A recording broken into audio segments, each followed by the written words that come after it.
Stella గారు చెప్పండి. Okay అక్క, ప్రైజ్ తలాడు అందరికీ. మామూలుగానే పదం ఆ, ఒక పదం ఎక్కువగా ఉపయోగిస్తారు స్త్రీల గురించి, లేడీస్ ఫస్ట్ అంటారు. లేడీస్ ఫస్ట్ అంటే ఆడవాళ్ళకి మొదట స్థానము ఇచ్చినట్లుగా సమాజం కూడా మాట్లాడుతూ ఉంటుంది. అంతేకాదు మనం ట్రావెల్స్లో వెళ్ళినప్పుడు కూడా లేడీస్కి ప్రత్యేకమైన సీట్లు కేటాయిస్తారు. నిజంగా చెప్పాలంటే దేవుడు పురుషుడికి అంటే పక్షపాతి అంటారు, కానీ నన్ను అడిగితే స్త్రీని దేవుడికి ప్రేమించాడు అంటాను నేను. ఎందుకంటే స్త్రీని బలహీన ఘట్టంగా దేవుడు ఎంచి ఆమె ప్రతి బలహీనతలో అర్థం చేసుకోమని పురుషుడికి దేవుడు చెప్పాడు. నిజంగా అంటే బలహీనత కూడా దేవుడు ఎరిగాడు. అంతేకాకుండా ఒక జన్మనివ్వటానికి స్త్రీ గర్భాన్ని కోరుకున్నాడు దేవుడు, పురుషుడి గర్భాన్ని కోరుకోలేదు. కాబట్టి స్త్రీని గొప్పగా ఎంచాడు. అంటే ఒక సమాజం ఏర్పడటానికి కానీ అంటే మనుషులు భూమి మీదకి రావటానికి కానీ కారణం ఎవరంటే స్త్రీ. నిజంగా స్త్రీ ఎంత గొప్పదంటే దేవుడు అంత గొప్పగా ఎంచాడు. అంతేకాదు స్త్రీకి చాలా జ్ఞానం ఇచ్చాడు దేవుడు. నన్ను అడిగితే పురుషుడి కంటే స్త్రీయే జ్ఞానం అనుకుంటా. ఎందుకంటే కుటుంబాన్ని కట్టే బాధ్యత స్త్రీకి ఇచ్చాడు దేవుడు. జ్ఞానవంతురాలు తన కుటుంబమును కట్టున ఉంది సామెతలు 14:1. కాబట్టి కుటుంబాన్ని కడితే సమాజం కట్టబడుతుంది. కుటుంబం సరిగ్గా ఉంటే సంఘం బాగుంటుంది, సంఘం బాగుంటే సమాజం బాగుంటుంది, సమాజం బాగుంటే అన్నీ బాగుంటాయి. కాబట్టి దీనికి మొత్తానికి మూల కారణం ఎవరంటే స్త్రీ, ఉమెన్. నిజంగా ఉమెన్స్ డే సందర్భంగా మనం చెప్పుకోవటం చాలా గర్వకారణం. మనమైతే ప్రభువుని బట్టి గర్వించాలి. ప్రభు మనకి ఇన్ని ఆధిక్యతలు ఇచ్చాడు. అంతేకాదు ఇంకొకటి ఏంటంటే స్త్రీ అనే పాత్ర దేవుడు ఎంతగా ఇచ్చాడంటే పిల్లలు కూడా సహజంగా అమ్మ మాటే ఎక్కువ వింటారు. ఎందుకంటే ఉగ్గు పాలతో అమ్మ దేవుని మాటలు కూడా చెప్పొచ్చు.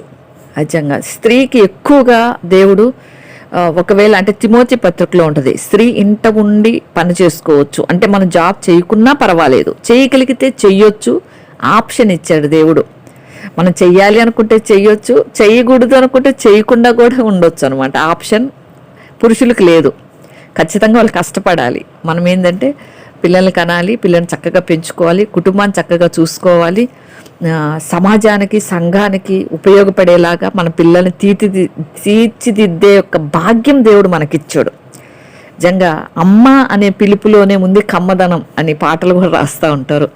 నిజంగా అమ్మని మించిన దైవం ఉన్నదా అని కూడా పాటలు రాశారు. కాకపోతే అమ్మని సృష్టించింది దైవం, దేవుడు, యెహోవా దేవుడు, యేసు ప్రభువారు. కాబట్టి మనం దేవునితో సమానంగా చేసుకోకూడదు, దేవుని కంటే హెచ్చించకూడదు.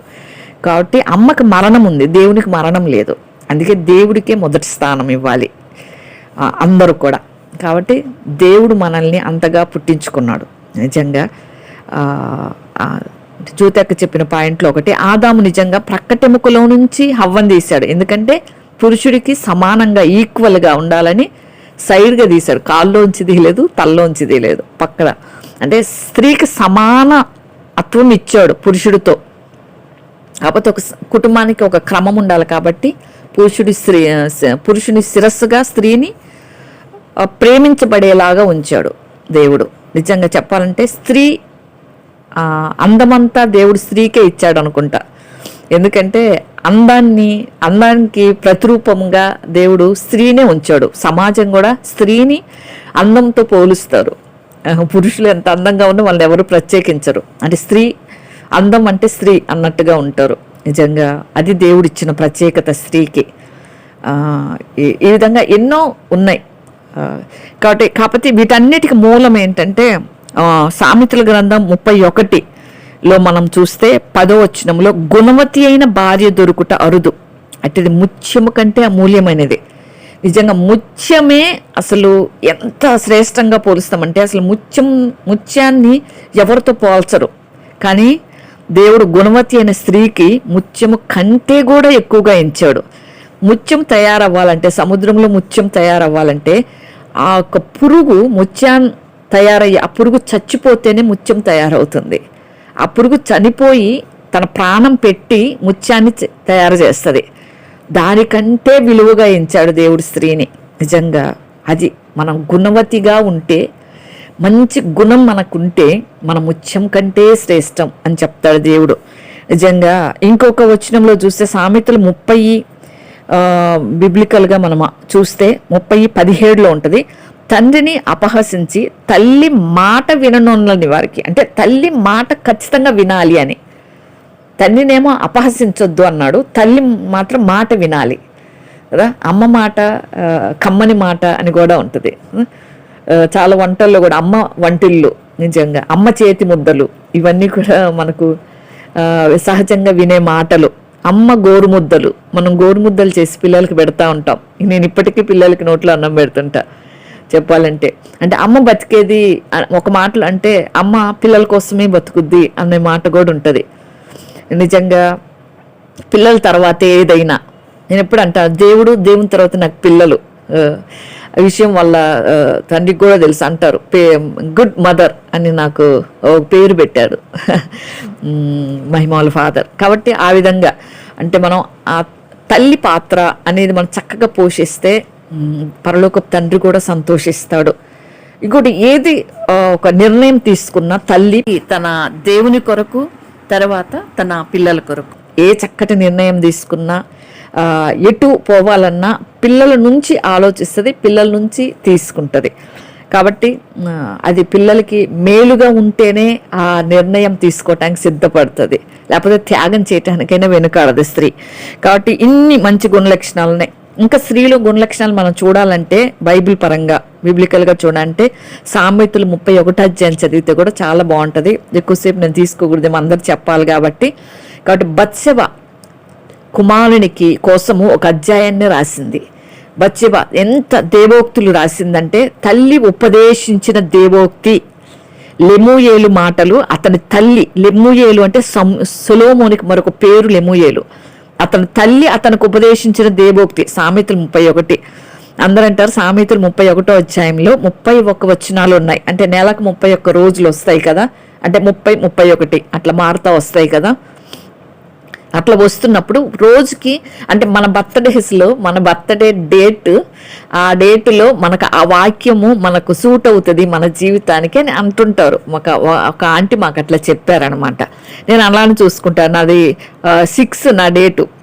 ఇది 6 డేట్ నాకు చాలా ఇష్టం. ఎందుకంటే బక్సింగ్ అంకుల్ బర్త్డే కూడా జూన్ 6 అనే నెంబర్, అందుకే ఇష్టం. ఆ 6 నాకు వచ్చింది, చాలా సంతోషం. ప్రాణం పోవచ్చిన వారికి మద్యమునీయుడి, మనోవ్యాకులం గల వారికి ద్రాక్షారసమునీయుడి అని చెప్తూ, అంటే ప్రాణం పోవచ్చిన వారికి, ఆత్మీయంగా జీవం లేకుండా పోతున్న వారికి మనం జీవం పోయాలి అని దేవుడిచ్చే మాట అది. నిజంగా ఒకవేళ మీరు చూసుకోండి అన్నీ మనకే, కానీ కొన్ని విషయాలు ఇలా చెప్పినప్పుడు కూడా మనం చూసుకోవచ్చు. నిజంగా చక్కటి దేవోక్తులు రాసింది బత్షెబ కుమారునికి.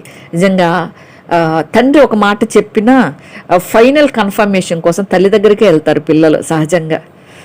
నాకు కూడా ఇంట్లో అమ్మ చెప్పినట్లు వినమన్నట్లుగా నేర్పించారు. నిజంగా ఇది చాలా అమూల్యమైన మాటలు నిజంగా. కాబట్టి తల్లి అనే పదం అనేది దేవుడు మనల్ని గొప్పగా ఎంచాడు.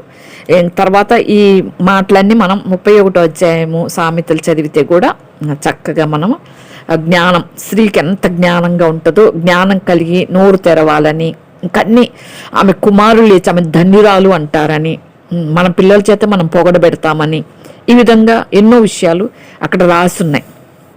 కాబట్టి ఆమె వేకునే లేచి తన ఇంటి వారికి భోజనం సిద్ధపరుస్తుందని, ఇవన్నీ కూడా కాబట్టి ఉన్నాయి. అవసరాన్ని బట్టి ఆమె నారబట్టలు నేయించి అమ్మును, అంటే అవసరాన్ని బట్టి జాబ్ కూడా చేయడానికి వెనుకాడదు.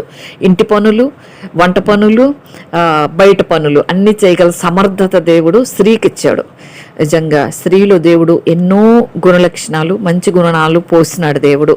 అన్నిటికంటే ముఖ్యంగా ప్రేమ పెట్టినాడు. దేవునిలో ఉన్న ప్రేమ మనము మన పిల్లలకి తొందరగా మనం దయదలుస్తాం.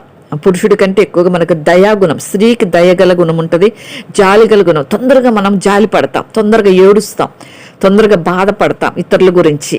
అటువంటి సున్నితమైన మనస్సు కూడా దేవుడు మనకివ్వటం చాలా భాగ్యం. అంతేకాదు, పురుషుడు ఒకవేళ ఏడుపు వచ్చినా బాధ వచ్చినా ఏడ్చే ఛాన్స్ దేవుడు ఎక్కువగా ఇవ్వలేదు. కొంతమంది తక్కన ఏడుస్తారు, కానీ ఏడిస్తే వాళ్ళని ఏమంటే ఆడవాళ్ళగా ఏడుస్తూనే ఉంటారు. కానీ దేవుడు మన బాధంతా బయట కన్నీరు కార్చుకునే ఆ యొక్క భాగ్యం కూడా దేవుడు మనకి ఇచ్చాడు. మనం ఏడ్చితే అయ్యో ఏడవకు అంటారు, అంతేకాని చీప్ చేయరు. దయదలుస్తారు, కనికరిస్తారు. కాబట్టి ఇవన్నీ కూడా స్త్రీకి దేవుడు ఇచ్చిన ఆధిక్యతలనే చెప్పాలి. నిజంగా స్త్రీలుగా దేవుడు ఎంతో మందిని మన ముందుంచాడు. దెబోరా, ఇంకా ఎందరో మనకు వాళ్ళందరి పేర్లు తెలుసు. ఇప్పుడు అందరి పేర్లని చెప్పాల్సిన అవసరం లేదు. ఎస్తేర్ ఏ విధంగా చేసింది, నిజంగా ఎంత ధైర్యంగా బోల్డ్ స్టెప్ తీసుకుంది. ప్రాణ సహితం ఇవ్వటానికి వెనుకదీయడని వాళ్ళు ఉన్నారు, అందరూ స్త్రీలు ఉన్నారు. ఆ విధంగా నేను గ్రూప్లో పెడతాను కొంతమంది స్త్రీల గురించి ఈరోజు.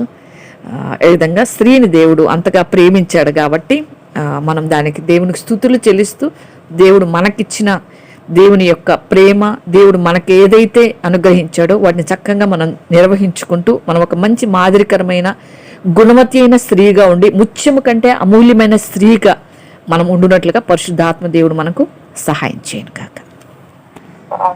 ఆమేన్.